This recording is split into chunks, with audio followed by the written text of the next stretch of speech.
Assalamualaikum warahmatullahi wabarakatuh. Halo semuanya, kami dari kelompok 8 akan mempresentasikan mengenai bisnis plan, yakni bisnis model kanvas. Nah, saya tentunya tidak sendiri. Beberapa teman saya, diantaranya ada Mbak Vini Adani, Sabila Surya Putri, saya sendiri Anissa Usutun Hasanah, Mas Denny Romandoni, dan Musyarofa akan membahas mengenai bisnis plan, yakni angkringan jadul. Nah, kenapa kita memilih angkringan? Bisnis ini adalah tempat makan dan minuman yang kekinian tentunya, yang digemari masyarakat di semua kalangan, terutama remaja. Banyak orang menggemari angkringan karena harganya terjangkau dan cocok untuk kalangan yang suka menghemat pengeluaran. Nah, seperti halnya anak-anak kos, biasanya sangat menjajal atau berkunjung ke angkringan untuk makan dan minum karena harganya sangat worth it. Nah, dalam BMC kali ini, yakni angkringan jadul, kami akan membahas mengenai 9 elemen dari bisnis model kanvas ini. Yang pertama adalah value proposition, yang kedua adalah customer segment, yang ketiga channel, selanjutnya adalah customer relationship dan revenue streams, selanjutnya key research, key partner, key activities, dan cost structure. Selanjutnya akan dibahas dengan rekan-rekan saya yang sudah bersiap tentunya. Baik, di sini saya akan menjelaskan value proposition. Mengenai bisnis kita, value propositionnya itu ada 3. Nah, sebelum sampai ke situ, saya akan membahas sedikit tentang apa itu value proposition.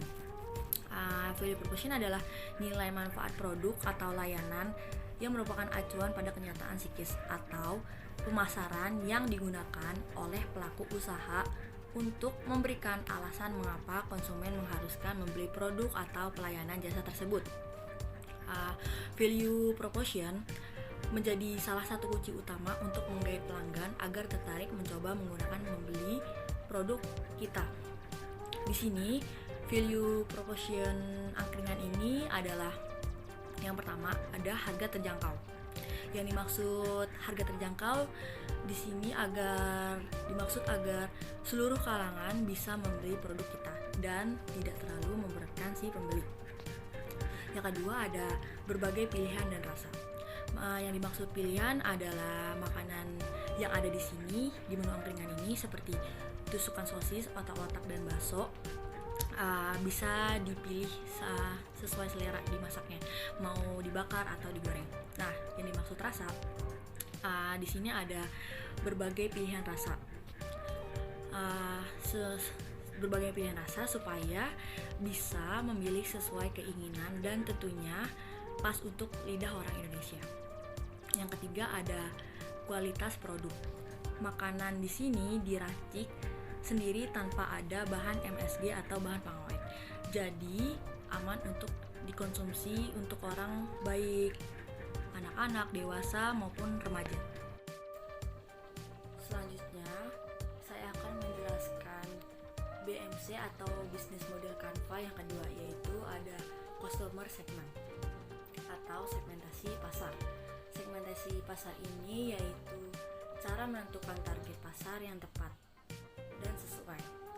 Kita harus menyesuaikan konsumennya itu sesuai tidak dengan target pasar kita.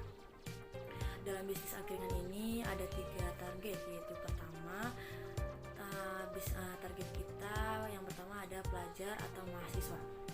Angkringan ini menjadi salah satu tempat yang paling diminati di kalangan pelajar dari segi harga yang sangat cocok buat satu pelajar, dan biasanya mahasiswa itu yang dari luar kota. Angkringan ini menjadi target utama untuk sekedar makan ataupun minum dan berbincang-bincang dengan temannya. Selanjutnya ada target pasar kita, yaitu yang kedua ada pekerja. Pekerja juga salah satu sasaran utama angkringan ini, menjadi tempat untuk makan apalagi dengan harga yang sangat terjangkau. Hal ini tidak menjadikan isi dompet kita menipis.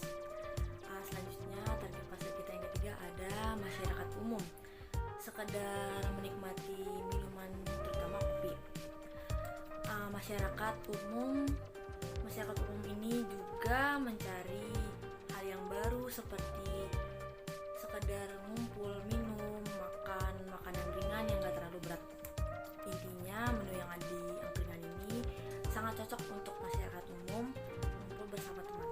Langsung saja kita ke bab pembahasan berikutnya, yaitu bagian channel atau promosi. Nah, channel atau promosi di sini itu bagaimana caranya kita menyampaikan usaha kita lagi ada diskon istilahnya kepada konsumen biar bisa diterima oleh konsumen dengan baik. Yaitu yang pertama, kita di sini memiliki dua cara, yaitu yang pertama offline dan online. Nah, sedangkan kalau offline di sini tuh kita juga ada beberapa cara. Yang pertama, dapat datang langsung ke kedai. Nah, maksudnya di sini itu jika konsumen datang ke kedai, nanti kita akan memberikan nih, kalau kita lagi ada buka usaha, lagi pertama kali buka usaha, nanti kita ada diskon. Jika kalian datang ke kedai kami membawa teman berapa minimal, nanti kita akan memberikan diskon, yaitu melalui banner. Nah, di sini banner di sini itu nanti kita akan membuat pengumuman bahwasanya kami sudah membuka angkringan ini di jalan ini, dan tentu banner ini nanti akan ditempatkan di tempat yang sangat strategis dan banyak lalu lalang. Nah, yang ketiga yang terakhir itu brosur. Nah, brosur di sini itu nanti sistemnya kalau ada pengunjung atau konsumen datang langsung ke kedai, customer relationship atau hubungan dengan konsumennya. Di sini itu bagaimana sih pelaku usaha atau kami selaku pelaku usaha memberikan pelayanan yang baik kepada konsumen supaya konsumen tidak berpaling dengan yang lain, atau istilahnya konsumen loyalitas dengan kita. Nah, di sini kita ada beberapa. Yang pertama, memberikan diskon atau memberikan diskon. Tentu kalau kita memberikan diskon kepada pelanggan, nanti pelanggan tersebut itu di angkringan Jadul ada diskon nih, ayo ke sana. Terus melayani chat. Nah, itu istilahnya tuh fast respon ya. Nah, jadi kalau ada pertanyaan mengenai angkringan atau buka jam berapa nih Kak, sampai jam berapa, nah itu nanti kita akan langsung membalas karena konsumen juga tidak akan menunggu terlalu lama. Terus menangani keluhan dengan baik. Nah, ini sih yang harus kami selaku pelaku usaha angkringan ini harus memberikan pelayanan yang baik supaya apa? Yaitu tadi konsumen tidak kecewa dengan kami. Yaitu ini ada fasilitasi seperti free wifi. Nah, di sini itu free wifi ini tuh di sini kita akan memberikan free internet yang dimana bisa menunjang, misalkan kalau ini pelajar dan mahasiswa misalkan lagi gabut nih, misalkan mau menyelesaikan tugas sekolahnya atau kuliahnya, nah itu bisa datang ke angkringan kami, kita menyediakan free wifi. Yang kelima, Key Resort adalah daftar sumber daya yang sebaiknya direncanakan untuk mewujudkan nilai manfaat suatu produk tersebut. Sumber daya yang kita pakai yang pertama yaitu bahan baku. Bahan baku di situ kita ada makanan, tusukan, serta packaging. Yang kedua, bangunan. Bangunan itu sendiri ialah tempat untuk mendirikan angkringan tersebut. Yang ketiga itu ada peralatan. Peralatan itu untuk menyiapkan segala sesuatu seperti packaging. Yang keempat itu ada karyawan. Karyawan ialah orang yang untuk menjual atau melayani konsumen. Revenue stream. Revenue stream ini merupakan cara memperoleh pemasukan. Revenue stream ini juga harus dikelola dengan maksimal agar kita dapat meningkatkan pendapatan kita dalam bisnis kita. Ada dua cara yang kita pakai dalam bisnis kita untuk meningkatkan pendapatan. Yang pertama, penjualan langsung ke konsumen. Penjualan langsung ke konsumen ini kita pakai dengan cara penjualan offline. Konsumen bisa datang sendiri ke store kita serta konsumen juga dapat memilih makanan dan minuman yang disukai. Yang kedua, itu penjualan online. Penjualan online itu kita bisa lewat sosial media atau misalkan Instagram, Facebook, serta chat WA.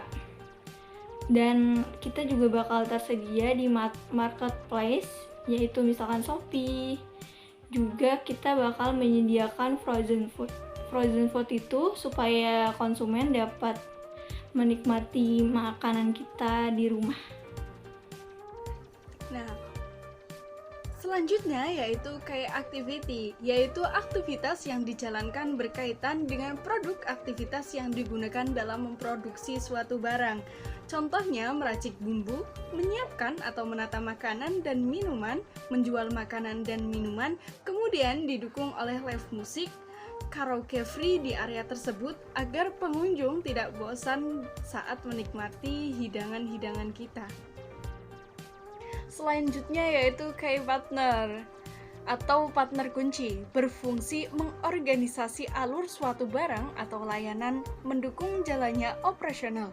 Oleh karena itu, menjalin hubungan baik dengan supplier menjadi komponen penting dalam usaha. Nah, di bisnis kita mencari supplier dari pedagang pasar ataupun supplier langsung. Kenapa begitu? Karena pedagang pasar umumnya lebih murah daripada di supermarket dan lainnya. Nah, untuk supplier sendiri, kenapa kita memilih supplier? Karena biasanya kalau kita memilih dari supplier, bukan hanya dengan harga yang miring, namun barangnya juga sangat bagus. Selanjutnya yaitu cost structure atau struktur biaya. Apa sih yang disebut dengan cost structure? Cost structure yaitu struktur pembiayaan bisnis. Cost structure sangat perlu direncanakan mulai dari permodalan dan bagaimana nanti biaya operasional bisa dibiayai dengan kegiatan usaha. Mengelola struktur keuangan ini juga tentang bagaimana berjalan dengan efisien, meminimalisir kerugian, menentukan proporsi nilai yang tepat ke pelanggan. Untuk bagaimana ini, setiap pembisnis perlu membuat laporan keuangan yang tepat, atau bisa kita sebut dengan pembukuan. Nah, di dalam cost structure ini kita memerlukan karyawan, pemasaran promosi, tempat dan peralatan yang membutuhkan biaya-biaya tersebut. Demikian presentasi dari kelompok 8 mengenai business plan, yakni bisnis model kanvas, mengenai angkringan jadul. Nah, kesimpulan presentasi kali ini, bisnis angkringan jadul bukan seperti namanya. Dalam bisnis ini, kami memasukkan inovasi dan juga cipta rasa yang akan digemari khalayak ramai.